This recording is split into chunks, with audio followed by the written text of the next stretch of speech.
Hello, everybody. I'm going to be very, very brief. This is the Tremaine Rush or the T Rush Show. Welcome, welcome, and welcome.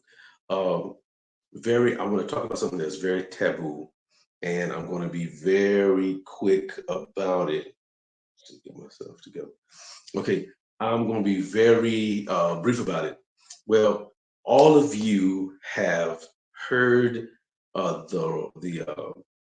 the sermon, on the I won't say the sermon on the mount, but a lot of you have heard a that particular sermon from that particular brother that talked about a particular thing.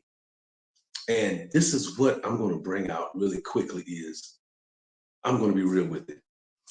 A lot of black men and a lot of black pastors, a lot of black people, period, would have and have voted a particular way because of the religious guilt of feeling like if you're saved, you need to vote like this. So there was a lot of people that voted that way in the past. Um, and before I go any further, the reason why I don't argue politics and I don't argue certain things is because when I was in the military, one thing that I did learn is that we know about 5 to 10%, if that, of what really goes on. There is a lot that goes on in the world that we know nothing about. And this was in the 90s. I can remember there were conflicts that were going on, and I went to the TV to watch the CNN, the NBC, and all the other acronyms to see if it was on there, and nothing that I witnessed and nothing that I knew about. And I had no special clearance. I just worked in the hospital. I was a regular guy. I was enlisted.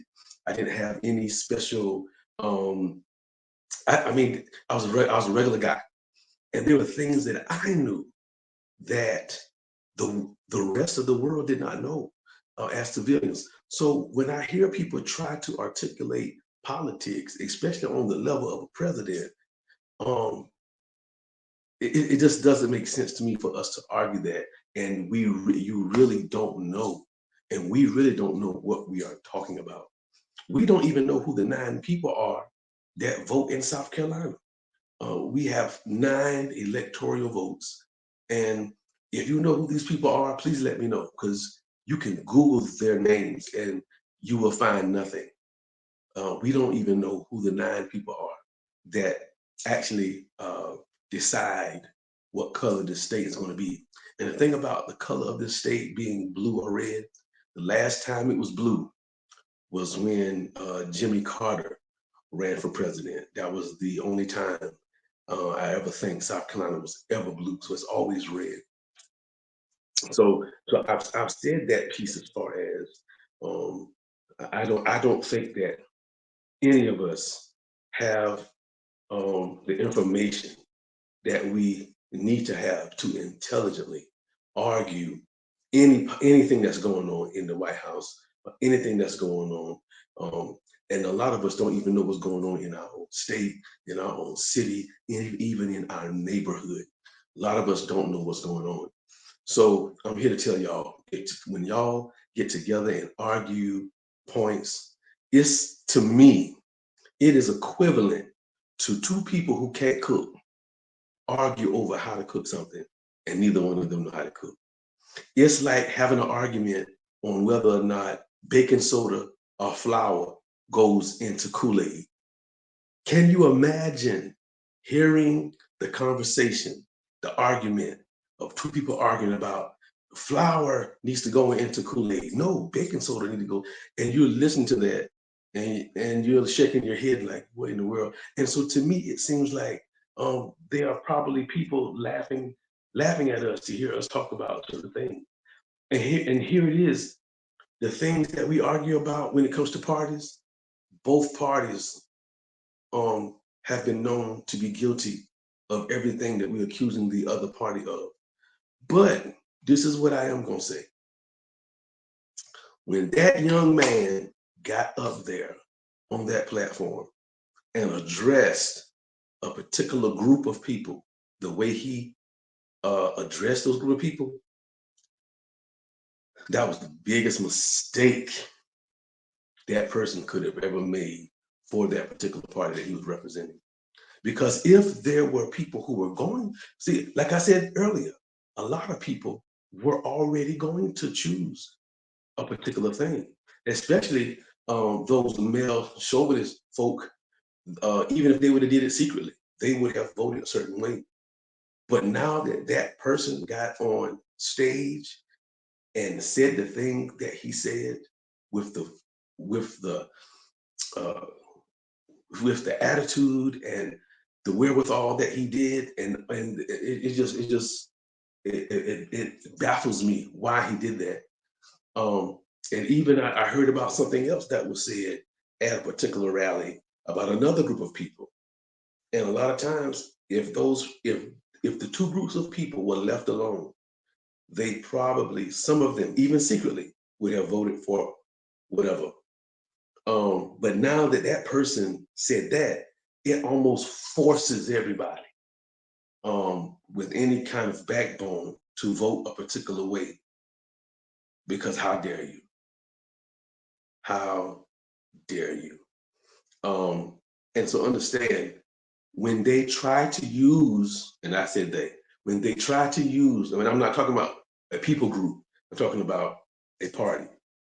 When they try, what has happened in the past, they've used religion to make you vote a certain way. And I'm here to tell you that is a trick. That's a magic trick.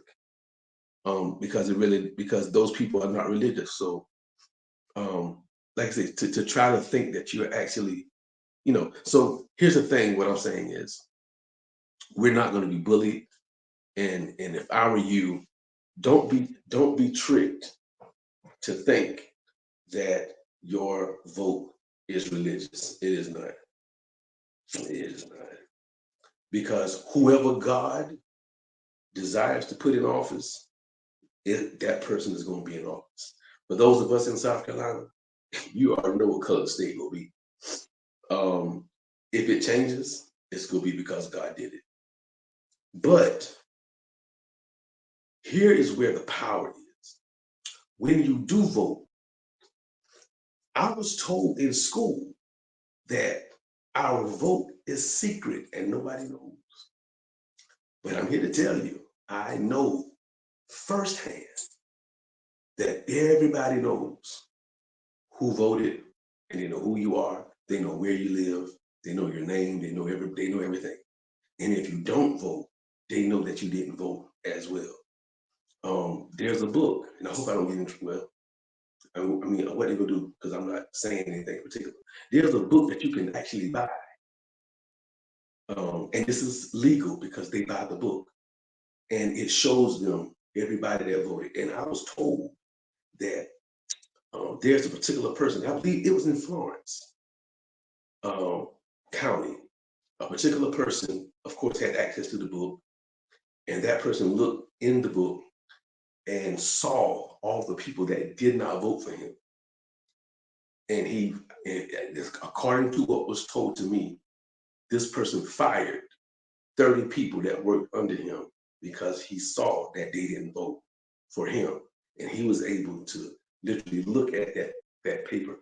The other thing about South Carolina is you don't have to join a party to be a part of a party. However you vote, you automatically are a part of that party. I tried to join a party at one time, some years ago, and the person in charge acted like they didn't want me to join. So I was confused because the party that I was a part of, I was having issues with them because they were so slack. They couldn't get together. And one person that was in charge, because I was going to run for office, and and that person sabotaged what I was trying to do. And so I was so upset with that party because I said, y'all are not on point, y'all are slack, y'all are doing this. And then this person actually, if that person would have let me know that they were running for office, I'd be like, okay, well, cool. Well, I'll back you. Well, they did it sneakily. Well, that's not a word. Anyway, they did it in a sneaky way where they gave me the wrong address so that I couldn't campaign. I couldn't put my name down. I couldn't, when I went, anyway. And so that just kind of turned me off. So I went to the other party, and that person was acting like the other young man that spoke to the congregation. And I was like, I was kind of hurt. I was like, well, I was like, well, you don't want me. I'm telling you that I want to join you. You don't want me. And so I just kind of stayed neutral. I was independent. I became independent. And but I will say this: that particular brother that got up there and did what he did, I mean, that was so disrespectful. And the way that his mind is working is very delusional. Very delusional. And if you get caught up in politics and call yourself arguing about something that you really don't know about, it looks very ridiculous. So the only thing we can do, especially as leaders, is pray and find out who's running in your local area. Deal with the people who are in your local area, and that will help you vote in the right direction. Especially if you're a minister, pastor, parent, somebody that cares about your community, find out who your mayor is, your county councilman, who represents your area in the school board, magistrates. Because some offices are handpicked by certain people. So find all these things out. Find out who's getting paid what and who makes that decision. I know the sheriffs. I don't know if y'all know this, but it may have changed. But a lot of our sheriffs that we elect into a particular office, they get paid over $100,000, and that's an elected office. Yeah, and so all the deputies they are under that person that you elected into that particular. Oh, say, okay, I'm done. I got some things to do. And so tonight is Monday. Wednesday night, I hope to see y'all in Bible study. This is the Tremaine Rush Show. This is the T Rush Show. We plan to talk about all kind of things that's taboo and whatever. We go have some fun. We go do some things. Okay, listen. God bless you, and I love you. Good night.